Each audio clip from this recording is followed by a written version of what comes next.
Здравствуйте, меня зовут Руслан Сулейманов, в эфире программа «В контексте». И сегодняшнюю нашу передачу мы посвятим событиям на острове Мартиника. Это заморский департамент Франции в Карибском море, где в последнее время наблюдается крайне напряженная обстановка в связи с введением комендантского часа. Подробнее о ситуации на Мартинике мы поговорим с членом правления организации «Коллективная справедливость» для Мартиники Арно Марисом. Monsieur Maurice, merci beaucoup pour cette opportunité, pour cette participation. C'est très important, très intéressant pour nous. Bienvenue. Merci à vous de me permettre de m'exprimer au nom de mon association, le collectif Justice Martinique, et surtout que nous sommes censurés et que nous ne pouvons pas nous exprimer sur nos propres médias à la Martinique. Merci. Voilà. Ma première question, si vous permettez, comment évaluez-vous la situation actuelle en Martinique et pouvons-nous dire que la situation a changé? La situation, elle est insurrectionnelle en ce moment, c'est-à-dire que on est depuis déjà plus d'un mois, ça fait un mois et demi, je crois, passé que nous avons des émeutes, des barrages sur toutes les routes, des incendies. La population se soulève par rapport à des injustices sociales qui existent depuis très longtemps, voilà, depuis de nombreuses années. Oui. Comment évaluez-vous la situation actuelle des droits de l'homme en Martinique? La situation des droits de l'homme à la Martinique, je vais vous dire tout simplement que la France viole purement et simplement les droits de l'homme à la Martinique. Elle viole le principe de l'état de droit. Et je vais rappeler quand même la définition de l'état de droit, ce que c'est. Donc je vais lire devant vous. Oui. L'état de droit impose que tout un chacun bénéficie d'une protection égale en vertu de la loi et prévient l'usage arbitraire du pouvoir par les autorités. L'état de droit garantit la protection et le respect des droits civils et politiques fondamentaux ainsi que des libertés civiles. En fait, notre président, M. Hervé Pinto, qui est victime justement de l'arbitraire, qui, comme beaucoup de personnes, comme beaucoup de membres de notre association qui sont victimes d'injustice, mais lui, c'est, on va dire, l'exemple le plus criant. M. Hervé Pinto a instruit des procédures auprès du haut-commissaire aux droits de l'homme, et il a instruit une plainte, déposé une plainte, ainsi qu'une procédure d'infraction à l'encontre de la France auprès de la Commission européenne. Et justement parce que depuis de nombreuses années, on viole la France, la justice coloniale française viole les droits de l'homme, la Déclaration des droits de l'homme de 1789, qui est le texte fondateur de la Constitution, et la justice coloniale française viole tous les textes, toutes les règles de droit, tous les principes constitutionnels de la République française. Et on a l'impression qu'à la Martinique, nous ne sommes pas dans une république. Nous ne sommes pas... on constate qu'il n'y a aucune indépendance de la justice, il n'y a aucune séparation des pouvoirs entre l'exécutif et le judiciaire, par exemple parfois entre des élus et des magistrats. Il n'y a aucun respect ni entre les représentants de l'exécutif, par exemple préfets et procureurs, qui représentent l'autorité judiciaire. On n'a aucun respect des droits de l'homme, ni garantie des droits, aucun respect aucune liberté également de la presse locale et nationale. La presse martiniquaise, comme je vous l'ai dit, ne nous permet pas de nous exprimer. Les médias qu'on a déjà relancé à plusieurs reprises. Et bien sûr parce qu'on dénonce des choses qui sont extrêmement graves. Voilà. Oui. Voilà. Monsieur Maurice, notre téléspectateur n'ont pas beaucoup d'informations sur votre association. Pourriez-vous nous parler des activités de votre association? Quels sont leurs principaux défis et principaux problèmes à quels vous êtes confrontés aujourd'hui? Alors, notre association, le collectif Justice Martinique, est une association qui défend les droits humains, qui défend le respect de la Constitution, qui lutte contre les injustices, qui lutte justement contre l'arbitraire. Voilà. Vous avez dit que votre président a été arrêté. Et qu'est-ce que vous pouvez dire de cette situation? Le premier problème, quoi?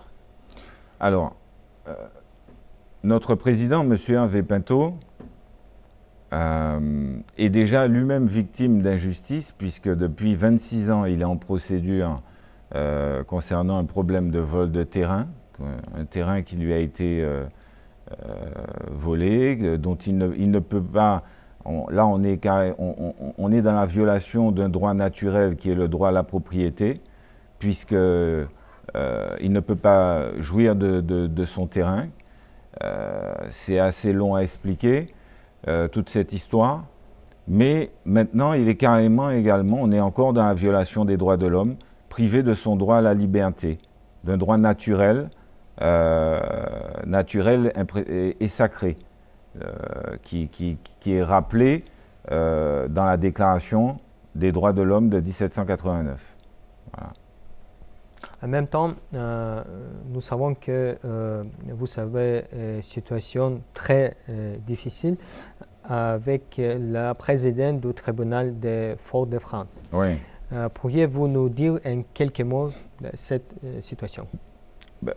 En fait, la présidente du tribunal de Fort-de-France, Karine Gonnet, elle est passée devant le Conseil supérieur de la magistrature en 2024 concernant une affaire, l'affaire du CDAD. Une affaire, le CDAD est un organisme avec des fonds publics qui est chargé d'aider les justiciables qui n'ont pas les moyens d'avoir des avocats, etc. Bon, elle a été... comment dirais-je, il semblerait qu'il y a eu des détournements de fonds par cette personne, mais j'ai personnellement également saisi le Conseil supérieur de la magistrature à l'encontre de cette présidente et d'autres magistrats procureurs en 2023 pour trafic d'influence en bande organisée. Et à chaque fois, que ce soit en 2023 et en 2024, le Conseil supérieur de la magistrature a complètement blanchi cette magistrate et aucune sanction, même lorsque le détournement de fonds a été avéré, a été prouvé, aucune sanction. J'ai même un article du journal quotidien de Martinique qui stipule qui dit que le Conseil supérieur de la magistrature aurait dit que comme elle va quitter la juridiction, eh ben, qu'on ne la sanctionne pas. Donc en fait, on est vraiment dans la violation de l'état de droit, puisque l'état de droit, suppose que gouvernants et gouvernés soient soumis aux mêmes lois. Et on constate en Martinique que la présidente, l'ancien sous-préfet Sébastien Lanoye,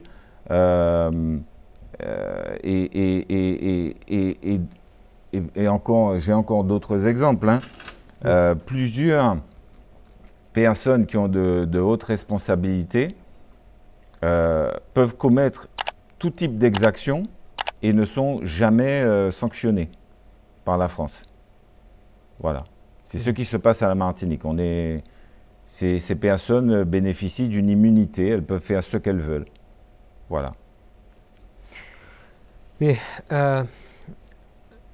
Monsieur Maurice, comment appréciez-vous des rôles du groupe d'initiative de Bakou dans le contexte de la lutte contre le néocolonialisme aujourd'hui?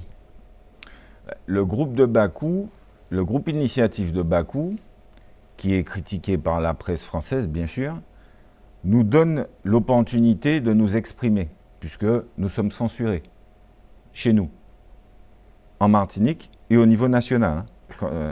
Donc, ce groupe de Bakou nous permet de nous exprimer et de nous faire entendre au niveau international, puisque au niveau national, nous avons saisi toutes les institutions de la République française, que ce soit le Défenseur des droits, la Commission nationale consultative des droits de l'homme, le Conseil supérieur de la magistrature, Présidence de la République, toutes les institutions qui sont censées sanctionner la corruption, etc., tous les délits, toutes les exactions. Et en fait, on constate que ces institutions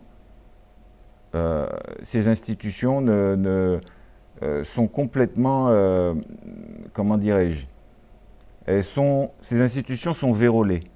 C'est-à-dire que elles ont l'obligation d'investiguer au regard des éléments qu'on leur apporte et elles refusent de le faire systématiquement.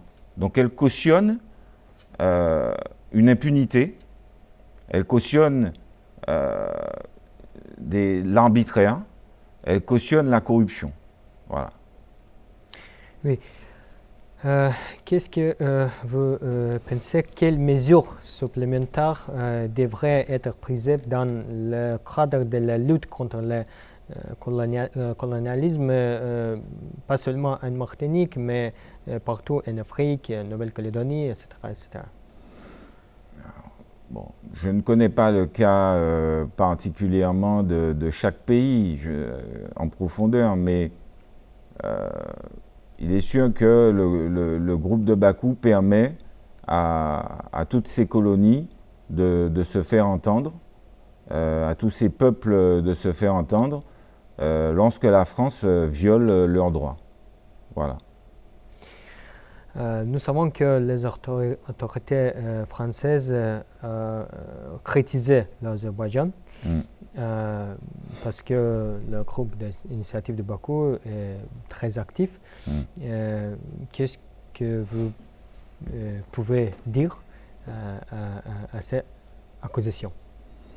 Ce que je peux vous dire concernant les journalistes français qui critiquent l'Azerbaïdjan et le groupe de Bakou, c'est que personnellement, j'ai saisi et j'ai informé l'an dernier près d'une douzaine de journaux français et tous ces journaux ont refusé de médiatiser et de parler des choses extrêmement graves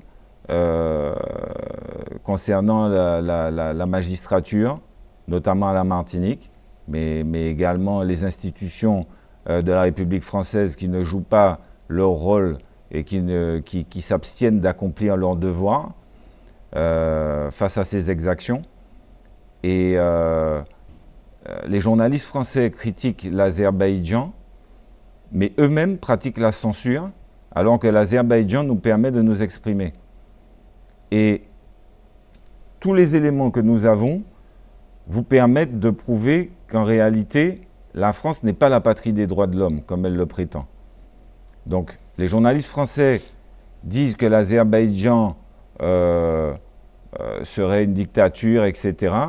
Mais en France, nous avons l'illusion d'avoir une démocratie et en réalité, nous sommes dans une forme de dictature masquée, notamment dans la justice. Voilà. Surtout à la Martinique. Vous m'avez dit que la situation avec le journalisme en Martinique est très très difficile.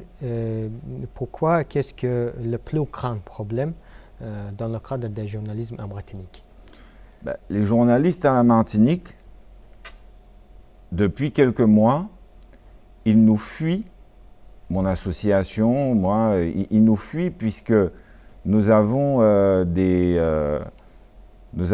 affaires qui concernent les représentants de l'État à la Martinique, des affaires de corruption en bande organisée, mêlant préfet, procureur de la République, plusieurs procureurs, la présidente du tribunal, puisqu'elle n'est pas simplement impliquée dans l'affaire du CDAD, mais également dans d'autres affaires en bande organisée. Des affaires mêlant des élus, maires, représentants de l'exécutif, comme je vous ai dit, un préfet, c'est le représentant quand même du président de la République, de l'État, à la Martinique, c'est extrêmement grave. Et les journalistes ont l'ordre de nous museler, de ne pas nous donner la parole. Voilà. Oui. Je voulais vous dire quelques mots pour notre téléspectateur en Azerbaïdjan, peuple azerbaïdjan, population d'Azerbaïdjan. Quelques mots. Quels mots vous voulez dire pour notre téléspectateur? Ce que je peux dire à la population d'Azerbaïdjan, c'est que avec les éléments dont nous disposons et que nous avons transmis au groupe d'initiative de Bakou, nous sommes en mesure de prouver à tout l'Azerbaïdjan et à la communauté internationale que le président Emmanuel Macron, le président de la République, qui a été saisi à maintes reprises sur ces problèmes d'injustice, d'arbitraire, extrêmement grave, de violation des droits de l'homme et de l'état de droit. Le président de la République française, Emmanuel Macron, n'a de leçons de démocratie à donner à personne. Nous disposons des éléments de fait et de droit qui le prouvent, qui l'attestent, qui le confirment. C'est tout ce que je peux dire et je peux le répéter, je persiste et signe, le président Emmanuel Macron n'a de leçons de démocratie à donner à personne.